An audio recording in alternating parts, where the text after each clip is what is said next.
Hello everyone, you're watching the Planet Earth channel, and today we're going to talk about the quokka. About who? You may ask? About the quokka, the quokka. What a strange word, sounding like the vocabulary of a satisfied male frog. But never mind frogs. Frogs or toads are familiar to us. But what is this creature with a cute little smirk? Those who don't know will find out, and those who do have long been melting from the cuteness. The quokka is a herbivorous animal that belongs to the macropod family, and despite its similarity to a kangaroo, quokkas, in my opinion, look more like a nutria. But a nutria is a nutria, you might say, and this is a quokka. So, digging a little deeper, it turns out that a quokka is a marsupial beaver, a nutria, a swamp beaver, and a beaver. Well, just a beaver. Beavers aside, the quokka is a marsupial, and we, along with beavers, are mammals. The quokka has a pouch, the beaver doesn't, and we have bags in our hands, but they're full of nonsense. So let's get into it. Let's go. So the quokka,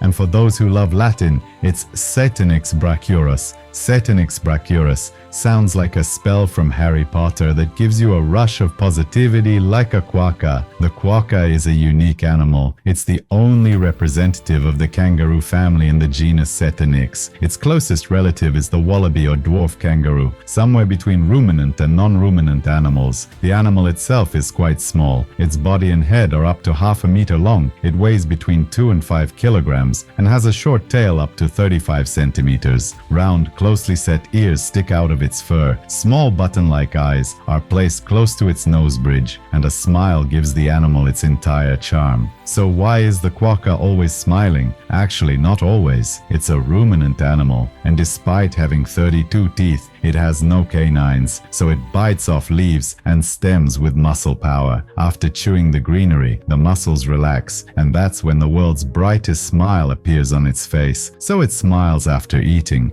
and eats often, meaning its mood is usually great. But really, who doesn't feel good after a tasty lunch? Its front paws are short and weak, with a hand structure similar to that of a human, allowing it to grab food with its fingers. But its hind legs let the quokka accelerate to near light speed, and its elastic Achilles tendons work like springs. The animal leaps up, jumping several times its own height, especially when in danger. And here's the issue. The quokka is completely defenseless. It has no powerful tail to fight with, no sharp fangs or claws. Also, it doesn't tolerate heat well. During the day, it looks for shady spots to lie down and nap. It doesn't have incisors or sharp canines, so it can't really harm a person, although it can bite. But its bite is far from crocodilian, and when threatened it just loudly thumps its puny front paws on the ground, which looks cute and funny, not just to people, but I imagine even to foxes and wild dingoes. Quokkas are friendly and zero-aggressive. All of this has led to the quokka becoming a very rare animal, protected by law in Australia. The quokka's habitat is the coastal evergreen eucalyptus forests of southwest Australia and islands off the western coast. No more than 4,000 individuals live on the Australian mainland, but the largest population lives on Rottnest Island, up to 12,000 individuals. There are no predators threatening quokkas there,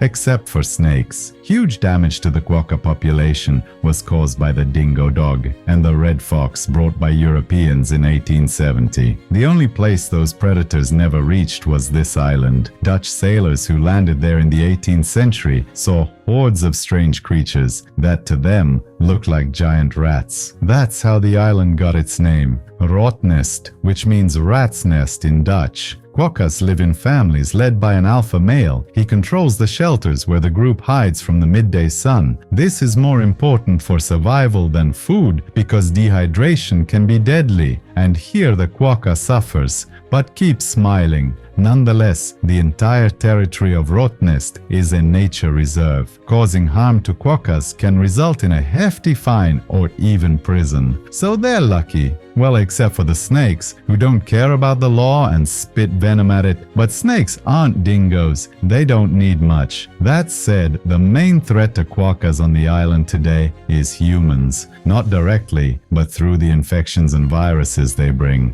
Quokkas may live in families, but they lead solitary lives. Males and females interact only during the breeding season. The rest of the time they keep to themselves. The family is controlled by the same high-ranking male, who guards shady shelters from intruders. He is also the father of most of the babies in the group. The other males make do with less. There are no power struggles between the males, but as soon as age or health weakens the dominant male, he peacefully yields his place to a stronger Quokka. Everything happens calmly, without any drama. Now, a bit about the pouch. Many know kangaroos have one, but not everyone knows why. Like other Australian endemics, the Quokka is a marsupial. When born, the baby is underdeveloped and matures inside the pouch on the mother's belly. Just like kangaroos, the babies are born hairless but later grow thick grayish-brown fur. Nature made sure the species survives. If the baby in the pouch dies or is taken, a second embryo emerges a month later. The mother doesn't even need the alpha male. This backup embryo was already in her body, but despite their cheerful appearance and nature's help, Quokkas don't live long. Unlike, say, the kiwi bird. In the wild, in protected areas, they live up to 7 years. In zoos, about 5. At home, even in the best conditions, only 4. The Quokka is so charming